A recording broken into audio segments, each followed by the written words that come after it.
வேலூர் மாவட்டம் தேவஸ்குப்பம் கிராமத்தில் நீலகண்டாச்சாரி தெய்வத்திரு கனகாம்பாள் அவர்களும் இளைய மகன் ராமாச்சாரி வீட்டில் நோன்பு எடுத்து கொண்டிருக்கிறார்கள். மருமகள் வடை சுட்டு கொண்டும் பனியார் சுட்டு கொண்டும் ராசியாக எண்ணிக்கையை வைத்து கும்பிட்டு கொண்டிருக்கிறார்கள். மூத்த மருமகள் பூஜை அருகில் உள்ளார். இளைய மருமகள் நடு மருமகள் இங்கே உள்ளார். மூணாவது மருமகள் உஷா பெங்களூரில் உள்ளார். ஜெகன் மகனும் ஜெகதீஷ் மகனும் இவர்கள் டிவிகே தலைவர் இளம்புயல்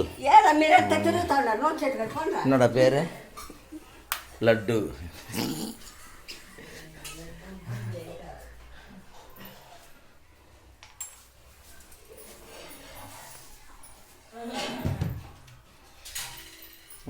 போடா கட் பண்ண